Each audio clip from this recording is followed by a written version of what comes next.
ಹರೇ ಕೃಷ್ಣ. ಎಲ್ಲ ಕೇಳುಗರಿಗೂ ಶ್ರೀಮದ್ ಭಾಗವತದ ಅಧ್ಯಯನಕ್ಕೆ ಸ್ವಾಗತ. ಶ್ರೀಮದ್ ಭಾಗವತದ 6ನೆಯ ಸ್ಕಂದದಲ್ಲಿ ಅಜಾಮಿಳನು ಯಮದೂತರ ಕೈಯಿಂದ ಪಾರಾದ ವಿಚಾರವನ್ನು ನಾವು ತಿಳಿದುಕೊಳ್ಳುತ್ತಿದ್ದೇವೆ. ಪಾಪಿಷ್ಠನಾದಂತಹ ಅಜಾಮಿಳನು ಮರಣಕಾಲದಲ್ಲಿ ಭಗವಂತನ ನಾಮೋಚ್ಚರಣೆ ಮಾಡಿದ್ದರಿಂದ ವಿಷ್ಣುದೂತರು ಅವನನ್ನು ರಕ್ಷಿಸುತ್ತಾರೆ. ಯಮದೂತರು ಅವನನ್ನು ಎಳೆದುಕೊಂಡು ಹೋಗುವುದನ್ನು ವಿಷ್ಣುದೂತರು ತಡೆಯುತ್ತಾರೆ. ಈ ರೀತಿಯಾಗಿ ವಿಷ್ಣುದೂತರಿಂದ ತಡೆಯಲ್ಪಟ್ಟಂತಹ ಯಮದೂತರು ಯಮರಾಜನಲ್ಲಿ ಹೋಗಿ ದೂರು ಕೊಡುತ್ತಾರೆ. ಆಗ ಯಮರಾಜನು ಭಗವಂತನ ಪುಣ್ಯ ನಾಮೋಚ್ಚಾರಣೆಯ ಮಹತ್ವವನ್ನು ಯಮದೂತರಿಗೆ ತಿಳಿಸುತ್ತಾನೆ. ಭಗವಂತನ ಪುಣ್ಯ ನಾಮೋಚ್ಚಾರಣೆಯಿಂದ ಮತ್ತು ಅವನ ಗುಣಗಳು ಹಾಗೂ ಚಟುವಟಿಕೆಗಳ ಕೀರ್ತನೆಯಿಂದ ಒಬ್ಬನು ಸಕಲ ಪಾಪಮಯ ಪ್ರತಿಕ್ರಿಯೆಗಳಿಂದಲೂ ಮುಕ್ತನಾಗುತ್ತಾನೆ. ವ್ಯಕ್ತಿಯು ಅಸಮಂಜಸ ಉಚ್ಚಾರದೊಂದಿಗೆ ಭಗವಂತನ ಪುಣ್ಯನಾಮವನ್ನು ಉಚ್ಚರಿಸಿದರೂ ಕೂಡ ಅವನು ಅಪರಾಧರಹಿತವಾಗಿ ಉಚ್ಚರಿಸಿದರೆ ಭೌತಿಕ ಬಂಧನದಿಂದ ಪರಿಹಾರವನ್ನು ಪಡೆಯುತ್ತಾನೆ. ಉದಾಹರಣೆಗೆ, ಅಜಮಿಳನು ಮಹಾಪಾಪಿಷ್ಠನಾಗಿದ್ದನು, ಆದರೆ ಸಾಯುವಾಗ ಭಗವಂತನ ಪುಣ್ಯನಾಮವನ್ನು ಉಚ್ಚರಿಸಿದನು. ಅವನು ತನ್ನ ಮಗನನ್ನು ಕರೆಯುತ್ತಿದ್ದರೂ ನಾರಾಯಣನ ನಾಮವನ್ನು ಸ್ಮರಣೆ ಮಾಡಿದುದರಿಂದಾಗಿ ಅವನು ಸಂಪೂರ್ಣ ಮುಕ್ತಿಯನ್ನು ಪಡೆದನು.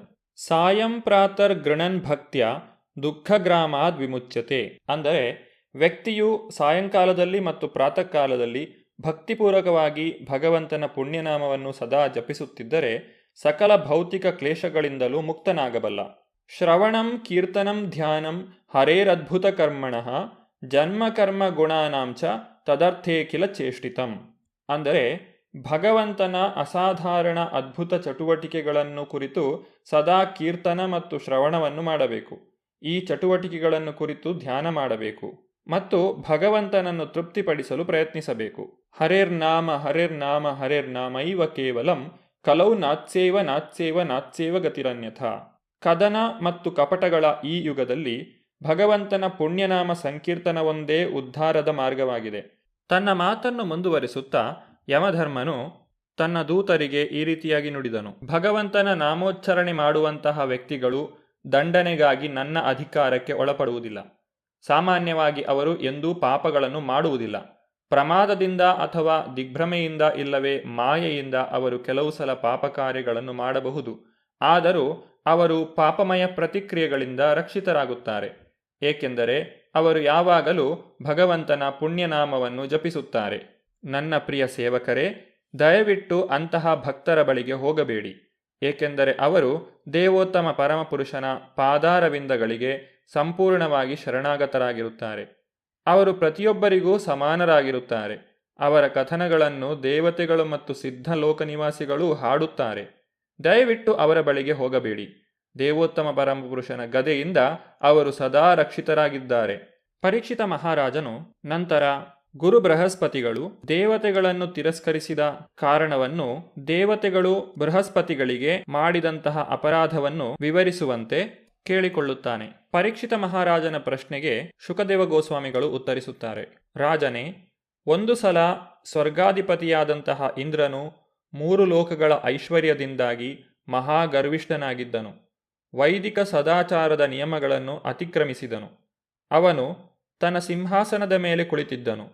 ಮರುತರು, ವಸುಗಳು, ರುದ್ರರು, ಆದಿತ್ಯರು, ಋಭುಗಳು, ವಿಶ್ವೇದೇವತೆಗಳು, ಸಾಧ್ಯರು, ಅಶ್ವಿನಿ ಕುಮಾರರು, ಸಿದ್ಧರು, ಚಾರಣರು ಮತ್ತು ಗಂಧರ್ವರು ಹಾಗೂ ಮಹಾಸಾಧು ಪುರುಷರು ಅವನನ್ನು ಸುತ್ತುವರಿದಿದ್ದರು.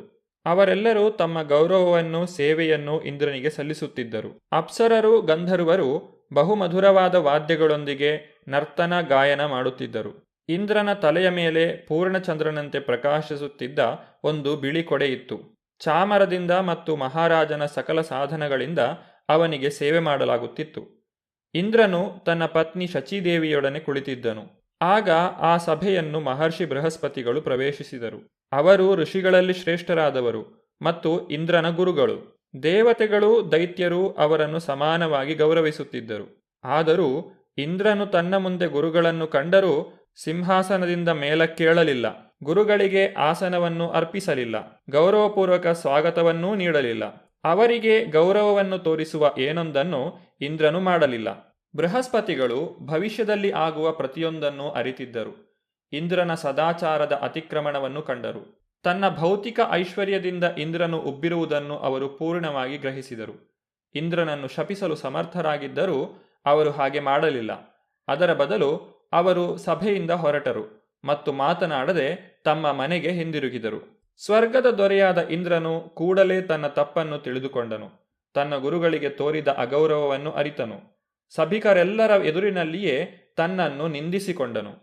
ಅಯ್ಯೋ, ನಾನು ಬುದ್ಧಿಹೀನತೆಯಿಂದ ಮತ್ತು ನನ್ನ ಲೌಕಿಕ ಸಂಪತ್ತಿನ ಗರ್ವದಿಂದ ಎಂತಹ ವಿಷಾದನೀಯ ಕಾರ್ಯವನ್ನು ಮಾಡಿದೆ. ನನ್ನ ಗುರುಗಳು ಈ ಸಭೆಯನ್ನು ಪ್ರವೇಶಿಸಿದಾಗ ನಾನು ಅವರಿಗೆ ಗೌರವವನ್ನು ತೋರಿಸಲಿಲ್ಲ. ಹೀಗೆ ನಾನು ಅವರನ್ನು ಅವಮಾನಿಸಿದೆ. ನಾನು ದೇವತೆಗಳ ದೊರೆ, ದೇವತೆಗಳು ಸತ್ವಗುಣಯುತರು. ಆದರೂ ನಾನು ಅಲ್ಪ ಐಶ್ವರ್ಯದಿಂದ ಗರ್ವಿತನಾದೆ ಮತ್ತು ಅಹಂಕಾರದಿಂದ ಕಲುಷಿತನಾದೆ.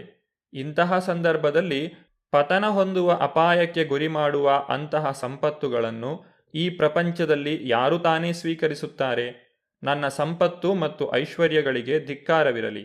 ಜನರನ್ನು ದಾರಿ ತಪ್ಪಿಸಿ ವಿನಾಶ ಮಾರ್ಗದ ಕಡೆಗೆ ನಿರ್ದೇಶಿಸುವ ಮತ್ತು ಅಜ್ಞಾನದಲ್ಲಿ ಬಿದ್ದಿರುವ ನಾಯಕರು ಪರಿಣಾಮದಲ್ಲಿ ಕಲ್ಲಿನ ನಾವೆಯನ್ನು ಹತ್ತಿದವರಾಗಿರುತ್ತಾರೆ. ಅವರನ್ನು ಅಂಧಾನುಕರಣೆ ಮಾಡಿದವರು ಕೂಡ ಹಾಗೆಯೇ. ಕಲ್ಲಿನ ದೋಣಿಯು ತೇಲಲು ಅಸಮರ್ಥವಾದುದು. ಅದು ಪ್ರಯಾಣಿಕರೊಂದಿಗೆ ನೀರಿನಲ್ಲಿ ಮುಳುಗುತ್ತದೆ. ಹಾಗೆಯೇ ಜನರನ್ನು ತಪ್ಪುದಾರಿಗೆ ಎಳೆಯುವವರು ನರಕಕ್ಕೆ ಹೋಗುತ್ತಾರೆ. ಅವರ ಅನುಯಾಯಿಗಳು ಅವರೊಂದಿಗೇ ಹೋಗುತ್ತಾರೆ. ಆದ್ದರಿಂದ ನಾನೀಗ ಸ್ವಲ್ಪವೂ ಮುಚ್ಚುಮರೆಯಿಲ್ಲದೆ ಮತ್ತು ಕಪಟವಿಲ್ಲದೆ ದೇವತೆಗಳ ಗುರುವಾದ ಬೃಹಸ್ಪತಿಯ ಪಾದಕಮಲಗಳತ್ತ ಶಿರಬಾಗಿ ನಮಸ್ಕರಿಸುತ್ತೇನೆ. ಏಕೆಂದರೆ ಅವರು ಸತ್ವಗುಣದವರು, ಸರ್ವಜ್ಞಾನಪೂರ್ಣರು ಮತ್ತು ಬ್ರಾಹ್ಮಣರಲ್ಲೆಲ್ಲ ಉತ್ತಮರು. ನಾನೀಗ ಅವರ ಪಾದಕಮಲಗಳನ್ನು ಸ್ಪರ್ಶಿಸುತ್ತೇನೆ. ಅವರಿಗೆ ನನ್ನ ಪ್ರಣಾಮಗಳನ್ನು ಅರ್ಪಿಸಿ ಅವರನ್ನು ತೃಪ್ತಿಪಡಿಸಲು ಪ್ರಯತ್ನಿಸುತ್ತೇನೆ.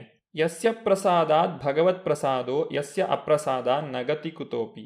ಗುರುವಿನ ಕರುಣೆಯಿಂದಾಗಿ ವ್ಯಕ್ತಿಯು ಕೃಷ್ಣನ ದಯೆಗೆ ಪಾತ್ರನಾಗಿ ಶ್ರೇಯಸ್ಸನ್ನು ಪಡೆಯುತ್ತಾನೆ. ಗುರುವಿನ ಅನುಗ್ರಹ ಇಲ್ಲದೆ ಹೋದರೆ ಯಾವ ಪ್ರಗತಿಯನ್ನೂ ಸಾಧಿಸಲಾರನು. ದೇವೇಂದ್ರನು ಈ ರೀತಿಯಾಗಿ ಯೋಚಿಸುತ್ತಾ ತನ್ನ ಸಭೆಯಲ್ಲಿ ಪಶ್ಚಾತ್ತಾಪಪಟ್ಟನು. ಆ ಸಮಯದಲ್ಲಿ ಮಹಾಶಕ್ತಿಶಾಲಿ ಗುರುಗಳಾದ ಬೃಹಸ್ಪತಿಗಳು ಅವನ ಮನಸ್ಸನ್ನು ಅರಿತರು. ಹೀಗೆ ಅವರು ಇಂದ್ರನಿಗೆ ಕಾಣಿಸದವರಾಗಿ ಮನೆಯಿಂದ ಹೊರಟು ಹೋದರು. ಏಕೆಂದರೆ ಬೃಹಸ್ಪತಿಗಳು ಇಂದ್ರನಿಗಿಂತಲೂ ಆಧ್ಯಾತ್ಮಿಕವಾಗಿ ಅತ್ಯಂತ ಬಲಶಾಲಿಗಳಾಗಿದ್ದರು. ಇಂದ್ರನು ಇತರ ದೇವತೆಗಳ ಸಹಾಯದೊಂದಿಗೆ ಹುರುಪಿನಿಂದ ಬೃಹಸ್ಪತಿಗಳನ್ನು ಹುಡುಕಿದನು. ಆದರೂ ಅವನು ಬೃಹಸ್ಪತಿಗಳನ್ನು ಕಾಣಲಾಗಲಿಲ್ಲ. ದೇವಲೋಕದಲ್ಲಿ ಬೃಹಸ್ಪತಿಗಳು ಇಲ್ಲದೇ ಇರುವಂತಹ ವಿಚಾರವು ದೈತ್ಯರಿಗೆ ತಿಳಿಯಿತು. ಶುಕ್ರಾಚಾರ್ಯರ ಮಾರ್ಗದರ್ಶನದಲ್ಲಿ ಅವರು ಶಸ್ತ್ರಸಜ್ಜಿತರಾಗಿ ದೇವತೆಗಳ ವಿರುದ್ಧ ಯುದ್ಧವನ್ನು ಘೋಷಿಸಿದರು. ದೈತ್ಯರ ಆಕ್ರಮಣದಿಂದ ಬಾಧಿತರಾದಂತಹ ದೇವತೆಗಳು ಬ್ರಹ್ಮದೇವನ ಆಶ್ರಯವನ್ನು ಪಡೆಯುತ್ತಾರೆ. ಬ್ರಹ್ಮದೇವನು ಇಂದ್ರನನ್ನು ಕುರಿತಾಗಿ ಈ ರೀತಿ ಹೇಳಿದನು: ದೇವತಾಶ್ರೇಷ್ಠನೇ, ನಿನ್ನ ಭೌತಿಕ ಐಶ್ವರ್ಯದ ಪರಿಣಾಮದಿಂದ ನಿನ್ನಲ್ಲಿ ಮದ ಉಂಟಾಯಿತು. ಅದರಿಂದಾಗಿಯೇ ಬೃಹಸ್ಪತಿಗಳು ನಿನ್ನ ಸಭೆಗೆ ಬಂದಾಗ ದುರ್ದೈವದಿಂದ ನೀನು ಅವರನ್ನು ಸರಿಯಾಗಿ ಸ್ವಾಗತಿಸಲಿಲ್ಲ. ಅವರು ಪರಬ್ರಹ್ಮನನ್ನು ತಿಳಿದವರು ಮತ್ತು ತಮ್ಮ ಇಂದ್ರಿಯಗಳನ್ನು ಸಂಪೂರ್ಣವಾಗಿ ನಿಗ್ರಹಿಸಿಕೊಂಡವರು. ಆದ್ದರಿಂದ ಅವರು ಬ್ರಾಹ್ಮಣರಲ್ಲಿಯೇ ಅತ್ಯಂತ ಶ್ರೇಷ್ಠರಾದವರಾಗಿದ್ದಾರೆ. ಬೃಹಸ್ಪತಿಗಳ ವಿಚಾರದಲ್ಲಿ ನೀನು ತಪ್ಪಾಗಿ ನಡೆದುಕೊಂಡಿರುವೆ. ಅದರಿಂದಾಗಿಯೇ ನಿನ್ನನ್ನು ದೈತ್ಯರು ಸೋಲಿಸಿದ್ದಾರೆ.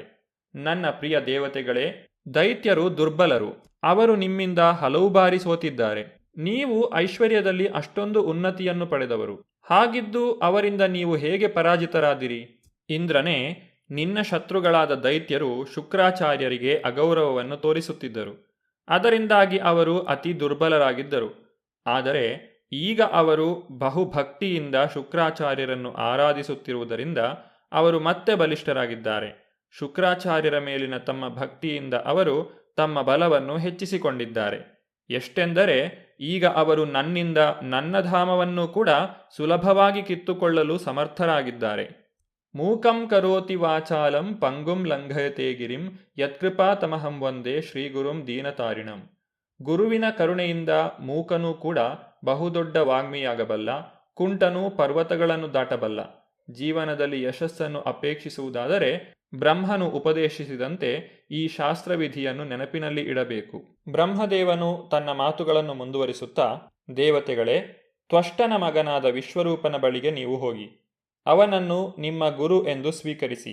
ವಿಶ್ವರೂಪನು ವ್ರತ ಮತ್ತು ತಪಸ್ಸುಗಳನ್ನು ಆಚರಿಸುತ್ತಿರುವುದರಿಂದ ಶುದ್ಧ ಮತ್ತು ಅತಿ ಶಕ್ತಿಶಾಲಿಯಾದ ಬ್ರಾಹ್ಮಣನಾಗಿದ್ದಾನೆ. ನಿಮ್ಮ ಆರಾಧನೆಯಿಂದ ತೃಪ್ತನಾಗಿ ಅವನು ನಿಮ್ಮ ಅಪೇಕ್ಷೆಗಳನ್ನು ಪೂರೈಸುವನು.